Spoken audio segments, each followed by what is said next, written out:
Flexion आणि extension करणं खूप महत्त्वाचं असतं. याच्यामध्ये काय करायचं, दुसऱ्या हाताचा सपोर्ट घेऊन असा हात तुम्ही आपल्याकडे ओढायचा चांगला.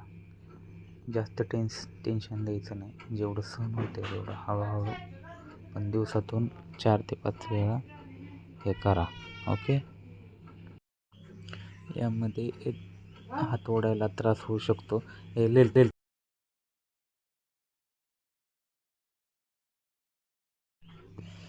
हात असा उभा ठेवून पण तुम्ही वरती ओढू शकता. नंतर ना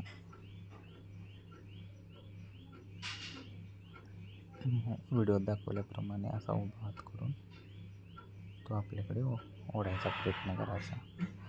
नंतर एक टॉवेलची घडी घेऊन तो बरोबर ठेवून त्याला हळूहळू तो पुढं घ्यायचा, जेणेकरून ते आपल्या हाताचा जो वाकडा हात आहे तो सरळ व्हायला मदत होईल. जर त्रास जास्त होत असेल तर परत पाठीमागे घ्या. एकदम स्लोली ते वाढवू शकता तुम्ही. जसं रेंज ऑफ मोशन वाढेल तसे थोडं पुढं घ्या. नंतर अजून थोडंसं पुढं घ्यायचं. ओके. या ह्याच्यामध्ये स्टेजमध्ये पहिल्यांदा हात असा आकाशाकडे हात करून नंतर ना असा उभा ठेवू शकता, व्हिडिओ जसा दाखवला त्याप्रमाणे. हे थोड्याशा मुवमेंट करायच्या. ओके. हे झाल्यानंतर असा हात करून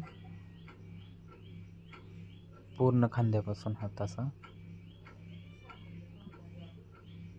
वळवायचा खांद्यापासून. नंतर दुसऱ्या हाताचा सपोर्ट घ्यायचा आणि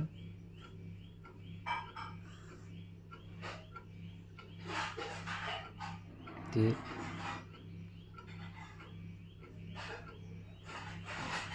फिरवायचा हाताचा. स्लोली फिरवायचा. ते फिरवताना त्रास होईल, पण क्लॉकवाईज अँटी क्लॉकवाईज हे सहजासहजी होणार नाही. खूप त्रास होतो हे करताना, पण ते करायचं हळूहळू. ओके. नंतर ना असे उभं ठेवून पण हाताची मूठ असे झाकायचा प्रयत्न करायचा, परत उघडायचा प्रयत्न करा. हे करत असताना त्रास खूप होणार आहे, पण करायचं ते. परत तो हात आहे ना असा विरुद्ध हाताला ठेवून असा दुसऱ्या हाताच्या साहाय्याने दाखवल्याप्रमाणे विरुद्ध हाताला दाबायचा वरच्या साईडला. मेन महत्त्वाचं आपल्याला रेंज ऑफ मोशन वाढवायची. एकदा रेंज ऑफ मोशन वाढले की मग परत नेक्स्ट स्टेप आपण पुढे पाहूया. व्हिडिओ दाखवले तसं करायचं. पहिल्यांदा हाताचा सपोर्ट घ्या. नंतर एक 4-5 दिवसानंतर मग आपण हे करू शकतो, clockwise anti clockwise. Okay.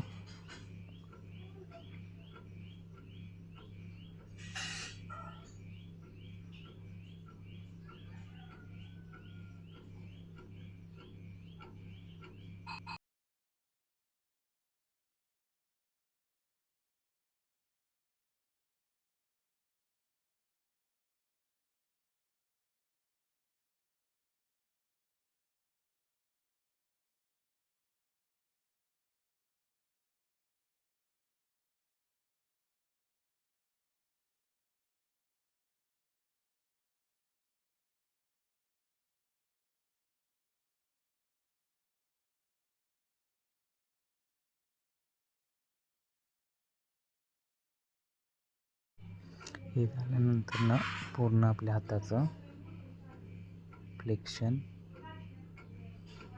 सपिनेशन, extension हात फिरवायचा. नंतर असा फिरवूनच वरती घ्यायचा. नंतर हात फिरवायचा वरती पण, परत खाली घ्यायचा.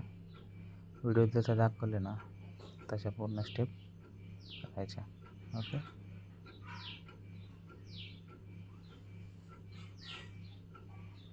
हळूहळू या स्टेप करायच्या पुढल्या.